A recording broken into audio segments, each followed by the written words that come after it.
পৃথিবী জুড়ে বিশেষ করে মুসলিমরা শাস্তি পাচ্ছে সব জায়গায়, বসনিয়াতে, কাশ্মীরে, ইরাকেও।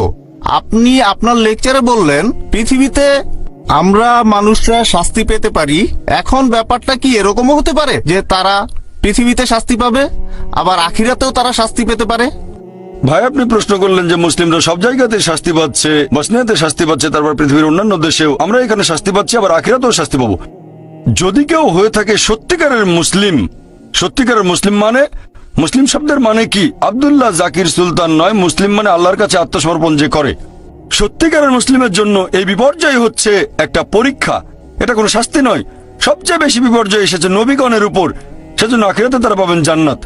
তবে আপনি যদি শুধু নামে মুসলিম হন, হতে পারে আপনার নাম আব্দুল্লাহ, জাকির, মোহাম্মদ ইত্যাদি, আপনি শুধু নামে মুসলিম তবে আল্লাহর নির্দেশ মেনে চলেন না, তাহলে জীবনে শাস্তি পেতে পারেন, আর পরকালে শাস্তি অবশ্যই পাবেন। কারণ আল্লাহ পবিত্র কোরআনে বলেছেন সূরা আলে ইমরান অধ্যায় ৩ আয়াত ১৮৫, কুল্লু নাফসিন যায়কাতুল মউত, জীব মাত্রই মৃত্যুর স্বাদ গ্রহণ করবে, আর তোমাদের কর্মফল কিয়ামতের দিন পূর্ণমাত্রা দেওয়া হবে। শাস্তির অংশবিশেষ এখানে পেতে পারেন, আর বাকিটা আখিরাতে। শাস্তির অংশবিশেষ বসনিয়ার যে ঘটনা সেটা অংশবিশেষ, বাকিটা আখিরাতে, চূড়ান্ত বিচার পরকালে। অথবা আপনি বিপর্যয়ে পড়তে পারেন, আল্লাহ হয়তো আপনার পরীক্ষা নিচ্ছেন এখানে, আর আখিরাতে পাবেন জান্নাত।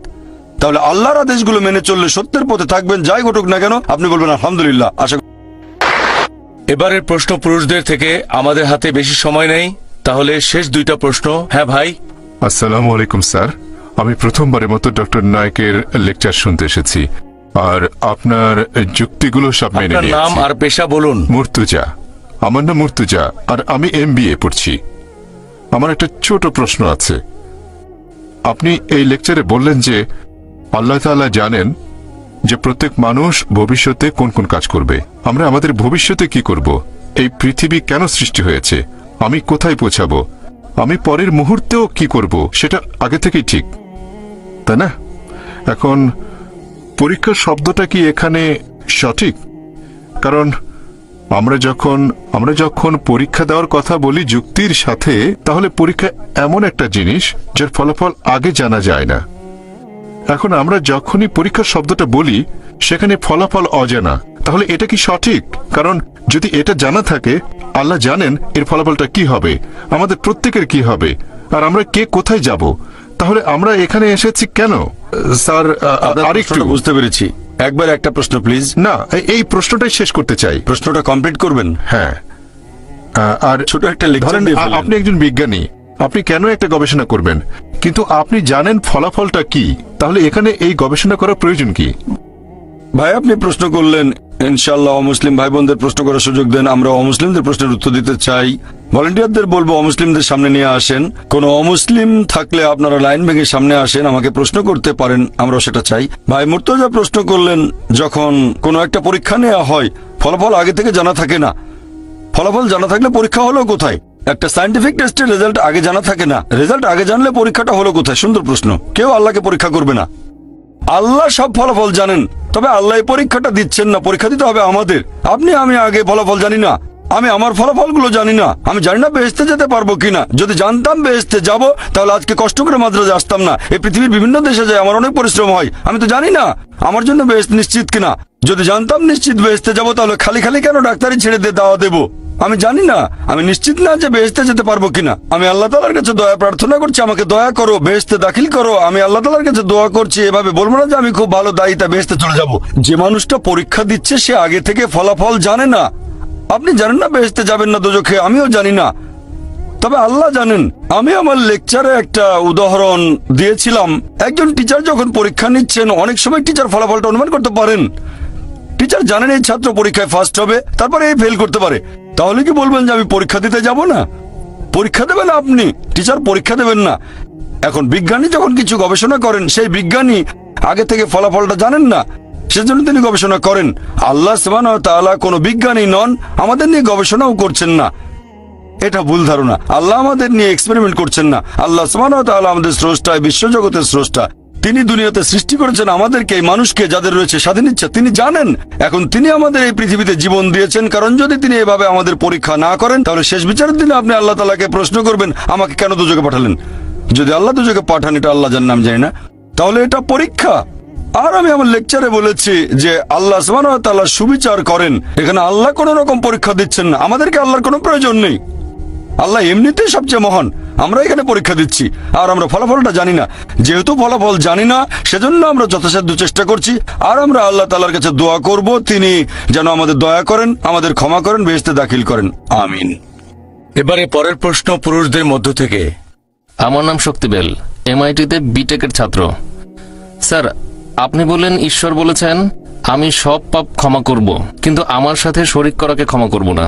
শুধুমাত্র ইসলামের অনুসারীরা আল্লাহকে মেনে চলে, আর অন্যান্য ধর্ম যেমন হিন্দুইজমে আমরা আল্লাহকে মেনে চলছি না। তাহলে আপনার দৃষ্টিতে আমরা পাপী? ভাই প্রশ্ন করলেন যে আল্লাহ যে কোনো অপরাধ ক্ষমা করতে পারেন যদি তিনি চান। এমন না যে ক্ষমা করবেনই, এমন না যে আল্লাহকে বিশ্বাস করলে আপনি যে কোনো পাপ করতে পারেন। তিনি চাইলে অবশ্যই ক্ষমা করতে পারেন, তবে শিরক করার অপরাধ কখনো ক্ষমা করবেন না। এখন অমুসলিমরা আল্লাহকে বাদ দিয়ে অন্য কারো উপাসনা করে। আল্লাহ মানে সত্যিকারের একজন ঈশ্বর, তাকে যে কোনো নামে ডাকতে পারেন। আল্লাহ কোরআনে বলেছেন সূরা ইসরা অধ্যায় 17 আয়াত নাম্বার 110, কুলিদুল্লাহ আবিদুর রহমান আইয়ামা তাদুফাল আল আসমাউল হুসনা। তোমরা তাকে আল্লাহ নামে ডাকো অথবা রহমান, যে নামেই ডাকো সকল সুন্দর নামসমূহ তো তারই, তবে নামটা হতে হবে সঠিক।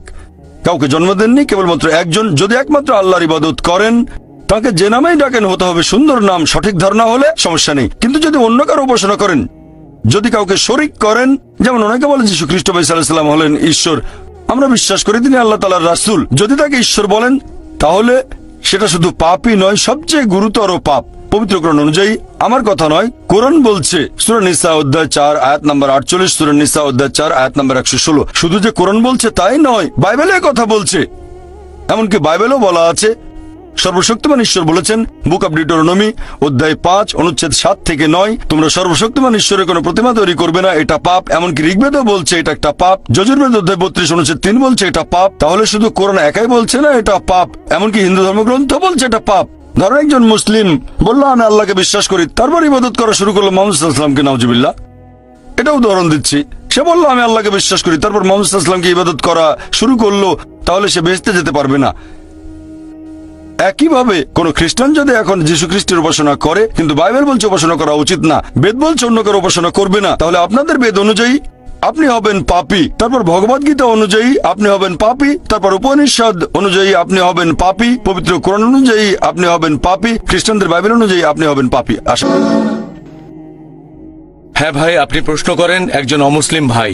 হ্যালো, আমি বিবেক, আমি একজন সফটওয়্যার ইঞ্জিনিয়ার। আপনার লেকচারটা আমার খুব ভালো লেগেছে। পবিত্র কোরআনে এরকম লেখা আছে যে আল্লাহ যীশু খ্রিস্টকে বলেছেন, তুমি কি তোমার লোকদের বলেছ ট্রিনিটি হিসেবে তোমাকে আর তোমার মাকে উপাসনা করতে? তাহলে এখানে বোঝা যাচ্ছে কোরআন বিশ্বাস করে মেরি আর যীশু ট্রিনিটির অংশ। খ্রিস্টানরা এরকম বিশ্বাস করে না।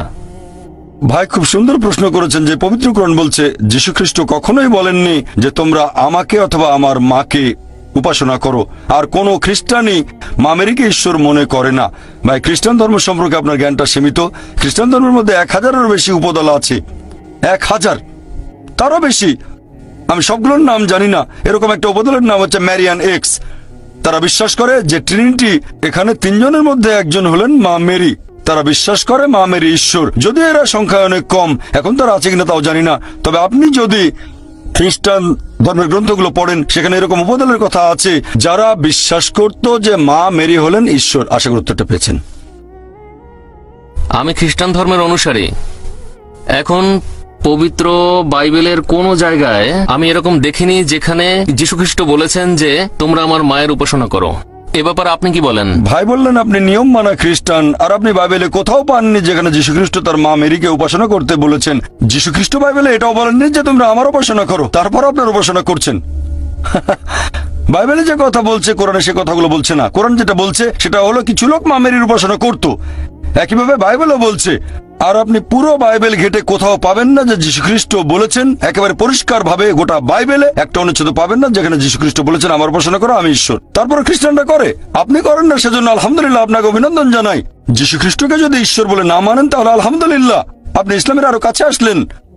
আর যীশু খ্রিস্ট নিজের মুখেই বলেছেন, গসপেল অফ জন অধ্যায় নম্বর 16 অনুচ্ছেদ 11 ও 12, আমি তোমাদের অনেক কথা বলতে চাই কিন্তু সেগুলো এখন সহ্য করতে পারবে না, কারণ যখন সত্যের আত্মা আসবেন তিনি সবাইকে সত্যের পথে নিয়ে যাবেন। তিনি নিজ থেকে কিছু বলবেন না, যা শুনবেন তা বলবেন, তিনি আমাকে মহিমান্বিত করবেন। তার মানে আরেকজন রাসূল আসবেন। এখানে বলা হচ্ছে সর্বশেষ চূড়ান্ত নবী মুহাম্মদ সাল্লাল্লাহু আলাইহি ওয়াসাল্লামের কথা। যদি বাইবেলে বিশ্বাস করেন তাহলে বাইবেলে উল্লেখিত সর্বশেষ নবীকেও বিশ্বাস করবেন, অর্থাৎ নবী মুহাম্মদ সাল্লাল্লাহু আলাইহি ওয়াসাল্লাম। আশা করি উত্তরটা পেয়েছেন। পরের প্রশ্ন পুরুষদের মধ্য গুড থেকে। ইভিনিং স্যার, আমার প্রশ্ন হলো ঈশ্বর কেন আমাদের সৃষ্টি করেছেন, কেন এই পৃথিবীতে পাঠিয়েছেন, আর কেন বেহেশত দোজখ সৃষ্টি করেছেন? ভাই প্রশ্ন করলেন ঈশ্বর আমাদের কেন সৃষ্টি করেছেন আর এখানে পাঠিয়েছেন। আজকের লেকচারের টপিকই ছিল এটাই। কেন?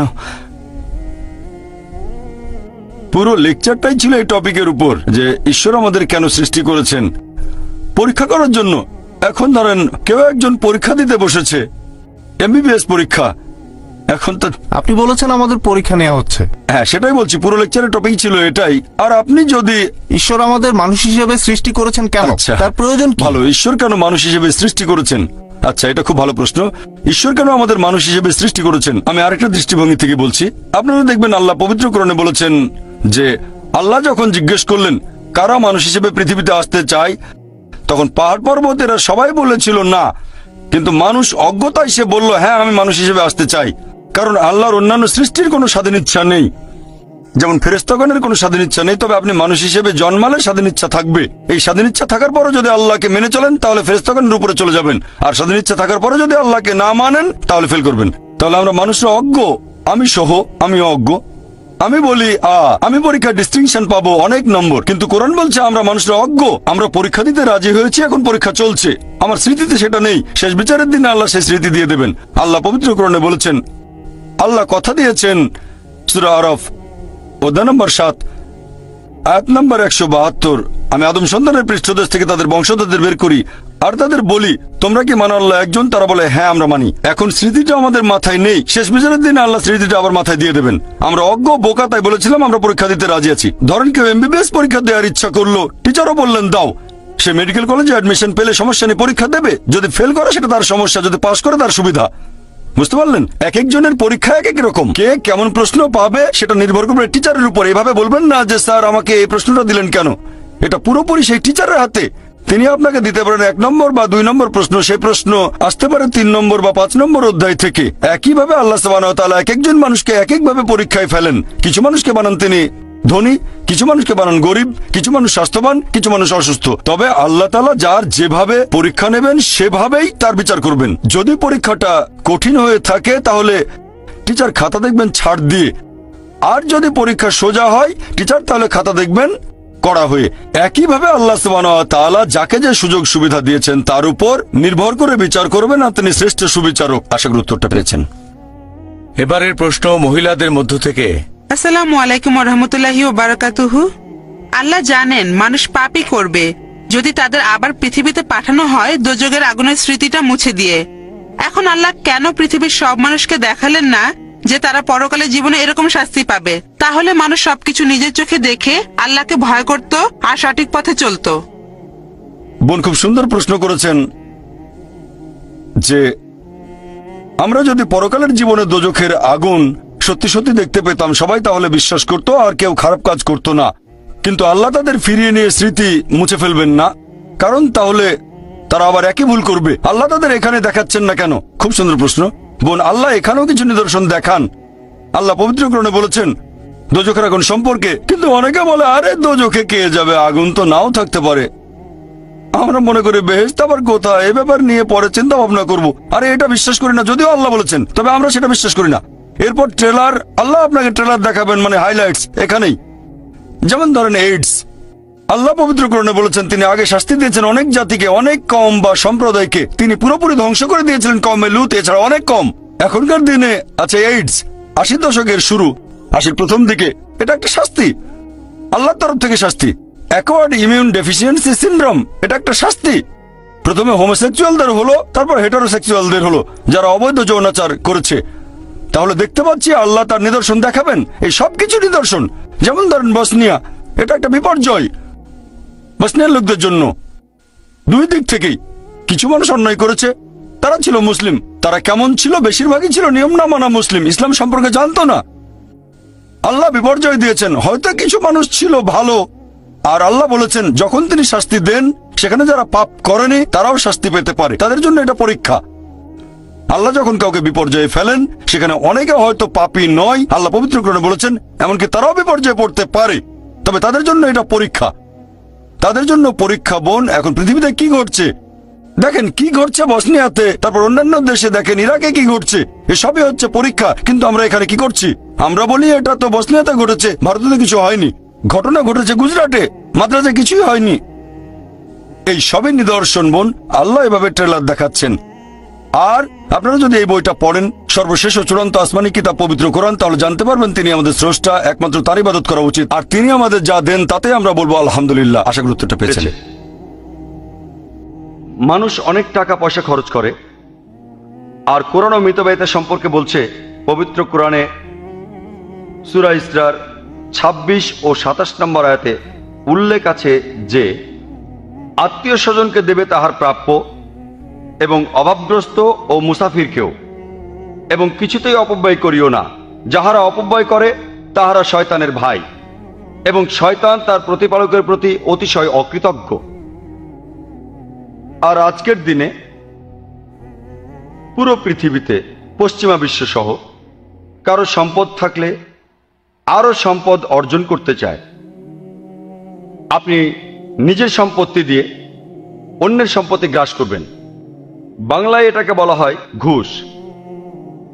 পবিত্র কোরআনে সূরা বাকারার 188 নম্বর আয়াতে উল্লেখ আছে যে তোমার সম্পদ ব্যয় করো না বিলাসিতার পেছনে, এবং তোমার সম্পদ দিয়ে কোন রকম প্রলোভন দেখিও না বিচারকদের, যেটা দিয়ে তুমি অন্যের সম্পদ গ্রাস করতে পারো।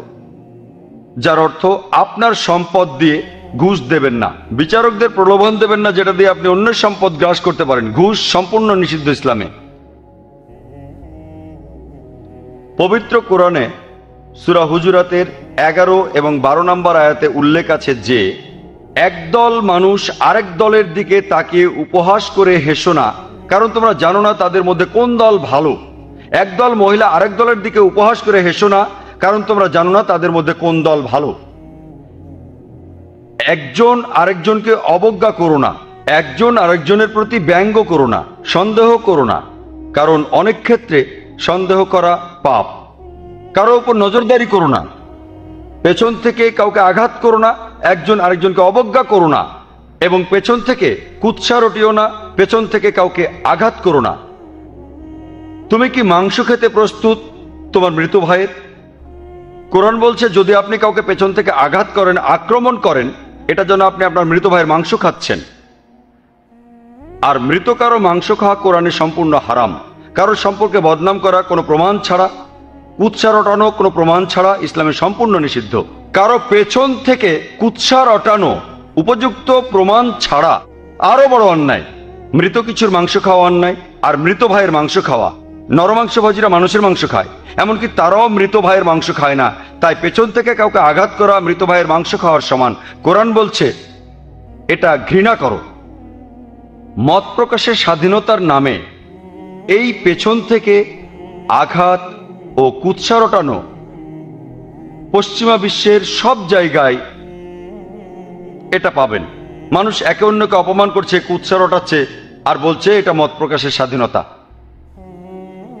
পবিত্র কোরআনে সূরা হুমাজার 1 নম্বর আয়াতে উল্লেখ করা হয়েছে যে ওয়াইলুল লিকুল্লি হুমাযাতিল লুমাযা, দুর্ভোগ তাদের যারা পেছন থেকে এবং সম্মুখে লোকে নিন্দা করে। আজকের দিনে যে সমস্যার মুখোমুখি, আর সমস্যার কারণে অন্যান্য সমস্যাও তৈরি হচ্ছে, সেটা হলো রিবা, অর্থাৎ সুদ। আজকের দিনে পশ্চিমের একটি সমস্যা হলো রিবা বা সুদ। আর আমরা দেখতে পাই যে তারা এই অসুখটাকে পৃথিবীর অন্যান্য জায়গায় ছড়িয়ে দিয়েছে। এর শুরু হয়েছিল ইংল্যান্ডের রাজার মাধ্যমে। তিনি বলেছিলেন যে আমাকে টাকা দাও, সে টাকা আমার কাছে থাকে, আর আমি সুদ দেব, নির্দিষ্ট একটা সুদ। এভাবেই আধুনিক ব্যাংকিং ব্যবস্থা শুরু হয়। আর তারা এই অসুখটাকে এখন পুরো পৃথিবীতে ছড়িয়ে দিয়েছে। কোরআন এই রিবা সম্পর্কে বলেছে। রিবা শব্দটা কোরআনে উল্লেখ আছে সব মিলিয়ে 8 বার। এর উল্লেখ সূরা আল ইমরানের আয়াত নাম্বার 130-এ আছে, সূরা নিসার 161 নম্বর আয়াতে উল্লেখ আছে, আরো উল্লেখ আছে সূরা রুমের 39 নম্বর আয়াতে, 3 বার সূরা আল বাকারার 275 নম্বর আয়াতে উল্লেখ আছে, আরো উল্লেখ আছে সূরা বাকারার 276 নম্বর আয়াতে এবং সূরা বাকারার 278 নম্বর আয়াতে। রিবা শব্দটার উল্লেখ কোরআনে আছে সব মিলিয়ে 8 বার। আর কেন এটা হারাম সেটা আমার লেকচারে বলেছিলাম, কোরআনের নিয়ম অনুযায়ী সুদবিহীন অর্থনীতি এই শিরোনামে। লোকে জানতে চায় কেন ইসলামের রিবা হারাম আর রিবা ও সুদ একই জিনিস, চাপিয়ে দেয়া। লোকে বলে যে না, রিবা আর সুদ এক না, এটার অর্থ তেজারতি। আমি বিস্তারিতভাবে বলেছি, আপনারা আমার ভিডিও ক্যাসেট দেখতে পাবেন কোরআনের নিয়ম অনুযায়ী সুদবিহীন অর্থনীতি নামে। আমাদের হাতে এত সময় নেই অর্থনীতির খুঁটিনাটি বিষয় নিয়ে কথা বলার মতো, তবে আমি শুধু কোরআনের 2টো আয়াতের অনুবাদ আপনাদের বলবো। সূরা বাকারার 278 ও 279 নম্বর আয়াতে বলা হয়েছে যে, হে মুমিনগণ, সুদের যাহা বকেয়া আছে তাহা ছাড়িয়া দাও, যদি তোমরা মুমিন হও। আর যদি সুদের বকেয়া না ছাড়ো, তবে আল্লাহ ও তার রাসূলের সহিত যুদ্ধের জন্য প্রস্তুত হও। অর্থাৎ কেউ যদি সুদ নেয় বা দেয়, আল্লাহ ও রাসূল তার বিরুদ্ধে যুদ্ধ ঘোষণা করবেন। তবে বিশেষ করে বলা হয়েছে সূরা ইসরার আয়াত নম্বর 23 এবং 24-এ বলা হয়েছে যে আল্লাহ সুবহানাহু ওয়া তাআলার ইবাদতের পর পরবর্তী দায়িত্ব বাবা মাকে শ্রদ্ধা করা। পবিত্র কোরআনে সূরা ইসরা 23 এবং 24 নম্বর আয়াতে বলা হয়েছে যে আল্লাহ তোমাকে আদেশ দিচ্ছেন, আমাকে ছাড়া অন্য কারো উপাসনা করো না, আর তোমার বাবা মার প্রতি সদয় হও। আর যদি তাদের মধ্যে কেউ অথবা তারা দুজনে বৃদ্ধ হয়ে যায়, তাদের অবজ্ঞা করে কোনো কথা বলো না। এমনকি এই শব্দটা বলো না, উফ, তাদেরকে উফ শব্দটা করতে পারবে না, বরং তাদের সামনে নতজানু হও বিনয়ের সাথে, আর ব্যবহার করো সম্মানের সাথে, এবং আল্লাহর কাছে তাদের জন্য প্রার্থনা করো। তাদের লালন করো যেভাবে তারা তোমাকে ছোটবেলায় লালন করেছেন। ভেবে দেখেন, কোরআন বলছে আপনার বাবা মার মধ্যে একজন বা দুজনেই যদি বৃদ্ধ হয়ে যায়, তাদের প্রতি উফ শব্দটা করতে পারবেন না। পশ্চিমা বিশ্বে আপনারা এখন বৃদ্ধাশ্রম দেখবেন, যখন বাবা মা বৃদ্ধ হয়ে যাবে তাদের বৃদ্ধাশ্রমে পাঠিয়ে দেবেন।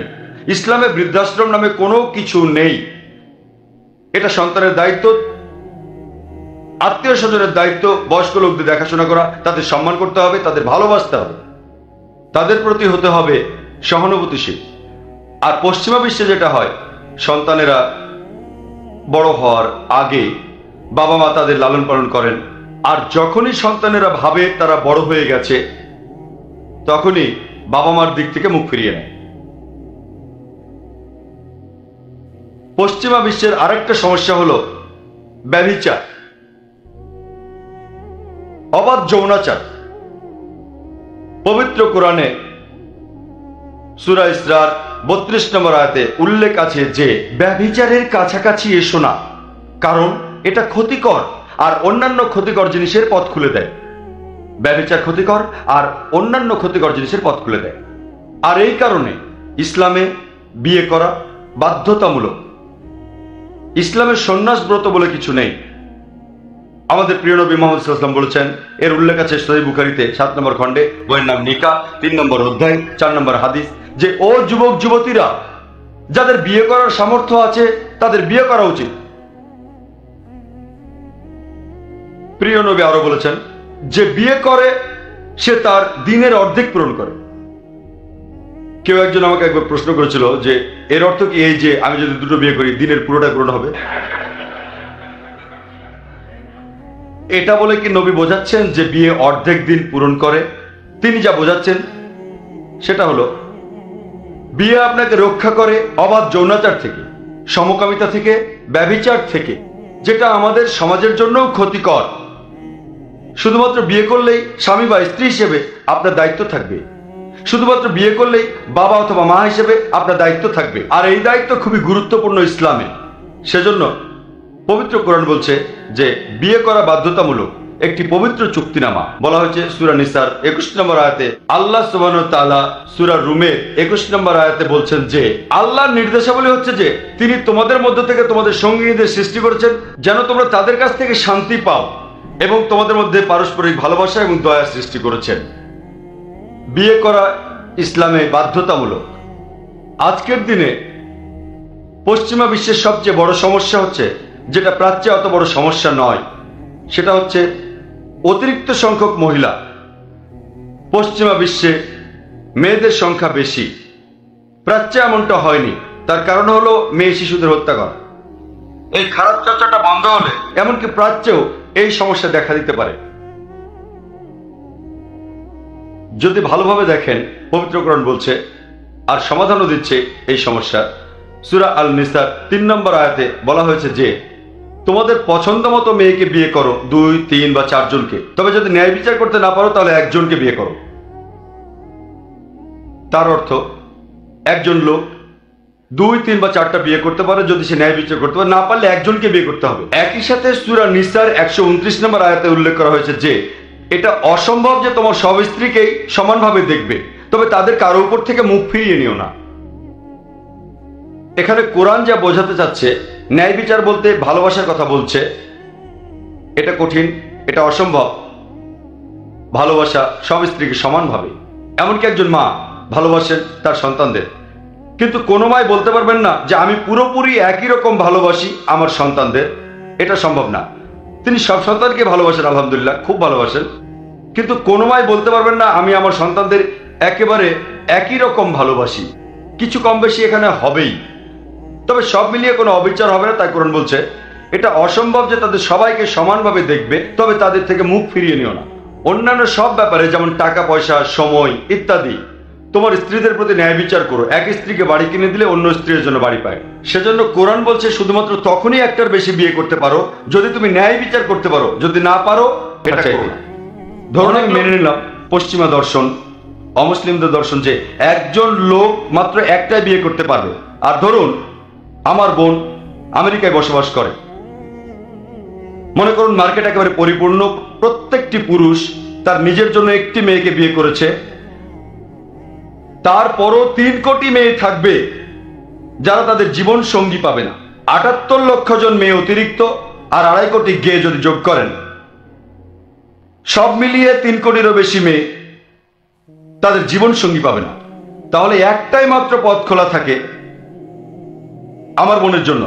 হতে পারে আপনার বোন যদি আমেরিকায় থাকে আর সে একজন জীবন সঙ্গী না পাওয়ার মতো দুর্ভাগ্য হয়, যদি সে কোনো অবিবাহিত পুরুষকে খুঁজে পায় আলহামদুলিল্লাহ সে বিয়ে করে ফেলবে। কিন্তু ধরুন মার্কেট একেবারে পরিপূর্ণ, সে করবে, তার জন্য একটাই পথ খোলা আছে। সে হয় এমন কোন পুরুষকে বিয়ে করবে যার স্ত্রী আছে, অথবা সে হবে জনগণের সম্পত্তি। হয়তো বলবেন জনগণের সম্পত্তি, ডাক্তার জাকির নায়েক এত খারাপ শব্দ ব্যবহার করছে। আমি বলবো সবচেয়ে যে ভদ্র শব্দটা ব্যবহার করতে পারি সেটা হলো জনগণের সম্পত্তি। আমি অন্য শব্দ ব্যবহার করতে পারছি না, কারণ আমি একজন দায়ী। জনগণের সম্পত্তি, অন্য কোনো উপায় নেই। আর যে কোনো ভদ্র মহিলা বলবেন তিনি প্রথমটাই বেছে নেবেন এমন কোনো পুরুষকে বিয়ে করা যার স্ত্রী আছে, জনগণের সম্পত্তি হওয়ার চেয়ে। আর আপনারা জানেন পশ্চিমা বিশ্বে এটা খুব কমন, মানুষ রক্ষিত রাখে খুব কমন।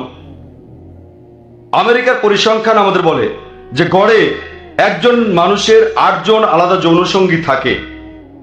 সে একজনকে বিয়ে করার আগ পর্যন্ত জীবন সঙ্গী, কারো 10 জন, কারো 20 জন, কারো 30 জন, কারো হয়তো কম 2 জন বা 1 জন। তবে গড়ে 8 জন আলাদা জীবন সঙ্গী থাকে সে একজনকে বিয়ে করে সংসার করার আগ পর্যন্ত। রক্ষিত রাখা কোনো সমস্যা না, আপনি 1 জন, 10 জন, 20 জন, 30 জন যা খুশি রাখেন, সমস্যা নেই। কিন্তু যদি কোনো মহিলাকে জিজ্ঞেস করেন, যখন কোনো মহিলা একজন রক্ষিত হয় তার কোনো সম্মান থাকে না, সে ছোট হয়ে যায়, তার কোনো অধিকার থাকে না।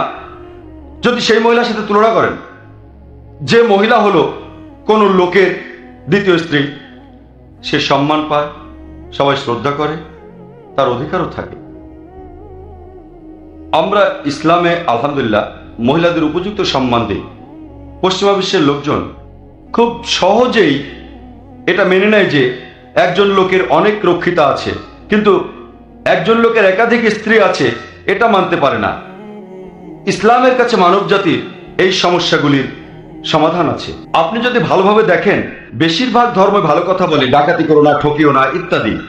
ইসলামও একই কথা বলে, তবে ইসলাম ও অন্য ধর্মের মধ্যে পার্থক্য হলো ইসলাম ওই কথাগুলো বলার পাশাপাশি আপনাকে পথ দেখাবে কিভাবে অর্জন করা যায়, অথবা সেই ক্ষমতা অর্জন করা যেখানে এই বিশেষ নিয়ম নীতিগুলি অনুসরণ করা যায়।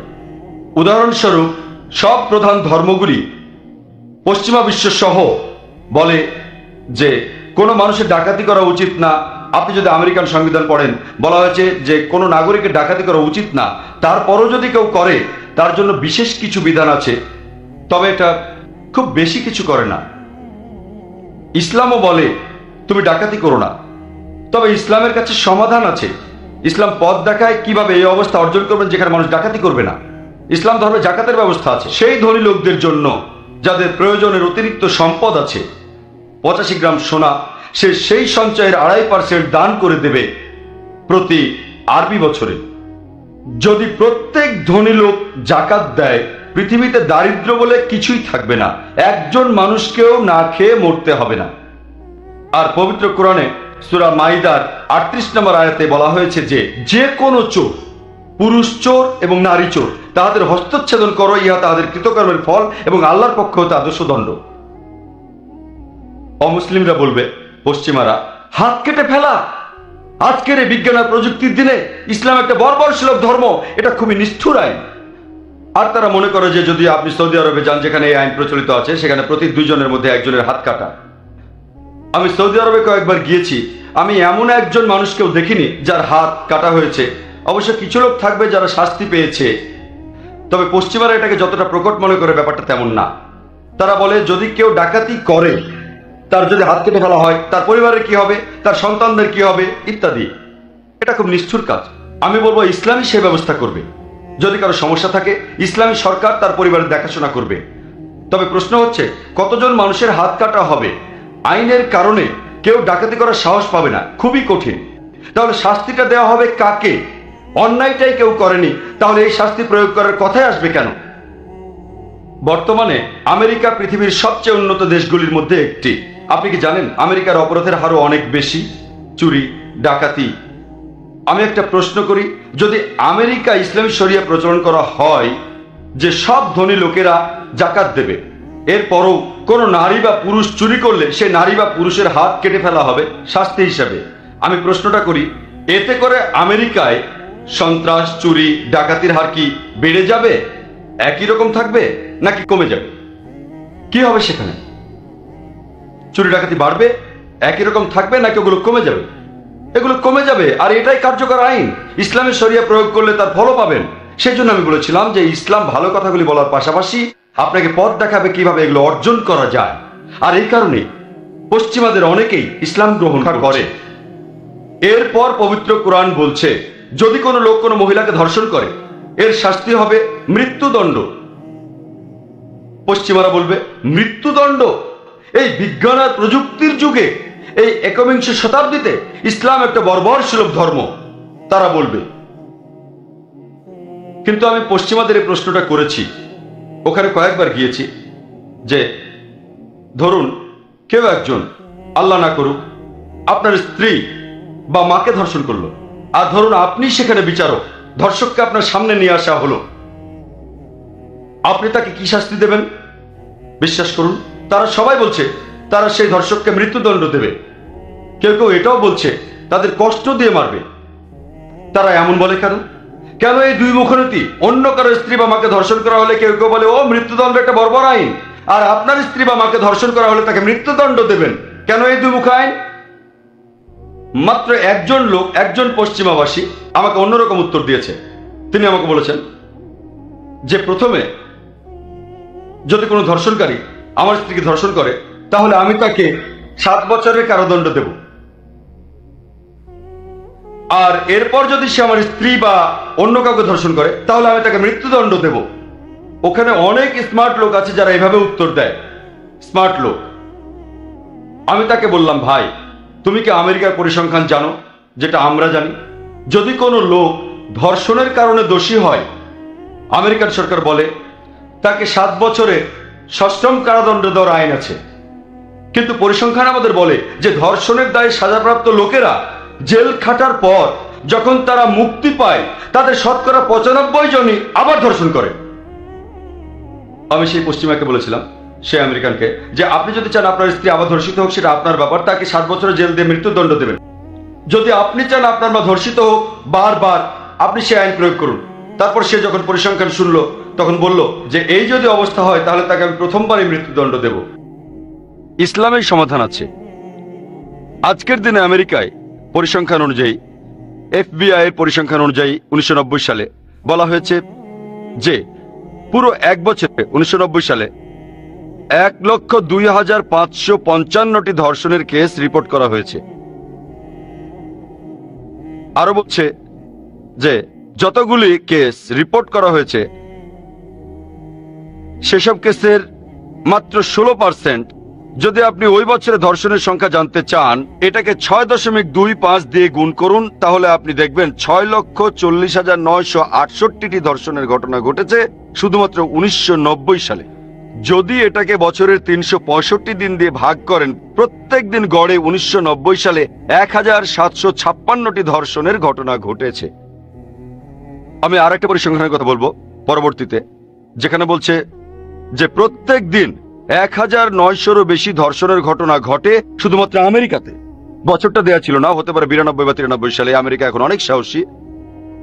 1,900, তার অর্থ প্রতি 1.3 মিনিটে একটা ধর্ষণের ঘটনা ঘটছে। আমরা এখানে আছি প্রায় 1 ঘন্টা। এই সময় 40টারও বেশি ধর্ষণ হয়ে গেছে আমেরিকাতে। এই 1 ঘন্টার সময়ে 40টারও বেশি ধর্ষণ হয়ে গেছে ইউএসএতে। এখন FBI এর পরিসংখ্যান 1990 সালে, আবারও বলছি, যে যতগুলো কেস রিপোর্ট করা হয়েছে 16%, যতগুলো রিপোর্ট করা হয়েছে তার 10% অ্যারেস্ট হয়েছে। তার মানে ধর্ষকদের 1.6% অ্যারেস্ট হয়েছে। যারা অ্যারেস্ট হয়েছে তাদের 50% মুক্তি পেয়েছে বিচার হওয়ার আগেই, অর্থাৎ মাত্র 0.8% ধর্ষকের ট্রায়াল হয়। তার অর্থ যদি একজন মানুষ 125টা ধর্ষণ করে, তার অ্যারেস্টার ট্রায়াল হওয়ার সম্ভাবনা মাত্র 1%। 125টা ধর্ষণ করলেন আর মাত্র একবার শাস্তি পেলেন, বেশ সুন্দর খেলা। 125টা ধর্ষণ করলেন আর সরকার আপনাকে শাস্তি দেবে, তার সম্ভাবনা 1, বেশ সুন্দর খেলা। আর সেই লোকগুলো যারা ট্রায়ালের ভেতর দিয়ে যায় 50% শাস্তি পায় 1 বছরেরও কম কারাদণ্ড। যদিও আমেরিকার আইন বলে 7 বছরের সশ্রম কারাদণ্ড, কিন্তু জজ বলে সে প্রথমবার ধর্ষণ করেছে, শাস্তিটা একটু কমিয়ে দেই, একটু নরম হই। 125টা ধর্ষণ করলো, সে একবার ট্রায়ালে আসে, আর জজ বলে একটু নরম হই, প্রথমবার ধর্ষণ করেছে। এটা হলো আমেরিকার FBI এর পরিসংখ্যান। আমি একটা প্রশ্ন করি, যদি আমেরিকায় ইসলামী শরিয়া প্রয়োগ করা হয় যে যখনই কোনো পুরুষ কোনো মহিলাকে দেখবে সে দৃষ্টি নিচু করবে, যখনই তার মনে কোনো খারাপ চিন্তা আসবে, মহিলারা তারা হিজাব পরবে, পুরো শরীর ঢাকা, শুধু মুখ আর হাতের কবজি বাঁধে, আর তারপরে যদি কেউ ধর্ষণ করে তার শাস্তি হবে মৃত্যুদণ্ড। আমি একটা প্রশ্ন করি, আমেরিকায় ধর্ষণের হার কি বেড়ে যাবে, একই থাকবে, নাকি কমে যাবে? এটা কমে যাবে। এটাই কার্যকর আইন। আপনি শরিয়া প্রয়োগ করেন, হাতে হাতে ফল পাবেন। আর ইসলাম, আলহামদুলিল্লাহ, আমি আগেও বলেছি, মানব জাতির সমস্যার সমাধান দেয়।